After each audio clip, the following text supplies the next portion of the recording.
Good evening. Thanks for joining us. I'm Barbara Gauthier. We begin tonight with a vicious Pitbull attack on a little girl in Columbus. It's a story that we've been following for months.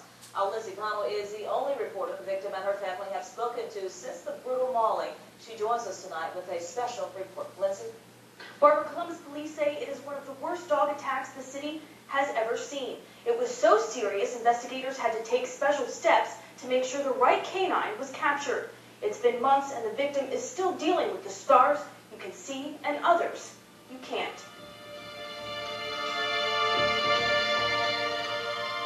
This is what Brianna Watkins looked like before she was mauled by a pit bull. And this is what the 13-year-old looks like now. Both of her ears are missing and she wears a hat to cover a wound that stretches across her head. Nerve damage has distorted the shape of her face. When something happens like that, you don't know if you're going to live or die. The attack happened nearly 6 months ago off Buena Vista Road at the Celia Drive home where Brianna lives with her grandparents. Columbus police say a neighbor's pit bull got loose, climbed a fence 5 feet tall, and made its way into Brianna's yard. I saw a dog outside, and I went outside and played with it. He grabbed my arm playfully and took me around the back. Then he started to attack me. He started to attack my head. I tried pushing him off, but I couldn't. Brianna and her grandparents thought for sure her young life was over right there in the backyard. When you pick up your child, a grandchild, and she's got bites and blood all over it, you don't know what you're doing. Columbus investigators feared the worst for Brianna as well. They say her injuries were so severe they thought she was going to die. Afraid they may never get the chance to talk to her about the attack, they found a lab in Texas that specializes in animal DNA and sent evidence off to find out which dog was responsible for the attack.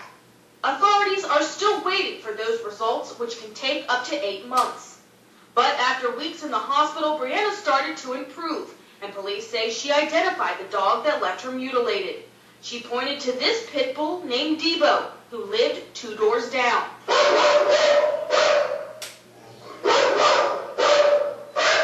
He now lives in captivity at the Animal Control Facility on Milton Road, where a court order issued by Muskogee County Superior Court Judge Bobby Peters is attached to his cage.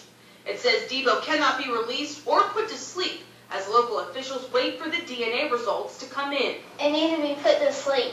I don't want anything to happen to anybody else if that dog got loose. The dog's owner, Demetrius Miles, has been charged with reckless conduct because police say his pet was unattended and endangered Brianna's life. He's pled not guilty and his case is now in state court. Miles' lawyer says he too is waiting to see if the DNA is a match to Debo. We have a DNA test pending. In other words, we're waiting for the results of it. By DNA, I mean DNA on the dog. And I think the case will likely not proceed until we get the results of that DNA test and determine whether this is the right dog or not. In the meantime, Brianna's family is taking action. The family has come to me regarding the possible follow-up with a civil lawsuit against the owner of the pit bull. It was very rare. She was in her own yard, attacked by the dog unprovoked. She suffered extremely serious injuries as a result of this. We're looking into obviously the aggravated nature of the injuries, compiling the medical bills at this time. After what happened to her, Brianna's grandfather also thinks tougher laws should be on the books in the city and in the state for owners of dogs deemed dangerous. Nothing should happen to a kid like it happened to my granddaughter. And believe you me, it's going to happen again. Somewhere, sometime, someplace is going to happen if they don't do something about it. As Debo's fate hangs in the balance, Brianna continues to heal. A former student at Midland Middle School in Columbus, she's now being homeschooled as she recuperates. So far, she's undergone 2 surgeries. Doctors have removed muscle from her back to cover her exposed skull and replace her scalp. A procedure scheduled for next week will help recreate one of her ear canals. She's got many, many more surgeries on down the road. And it's going to take a long time for us to heal, for her to heal, mentally and physically. She's just an amazing child. Because she's never once cried and never once said I heard any words. So she's a tough little kid. You just have to keep your hopes up, saying you're going to make it through this. Because if you're not positive, you can't do it. Ben Richardson, the Solicitor General who oversees the state court system in Muskogee County, tells me his office is trying to upgrade the Pitbull owner's charges to a felony. Richardson says he is waiting on Brianna's medical diagnosis and whether or not she will be permanently disfigured.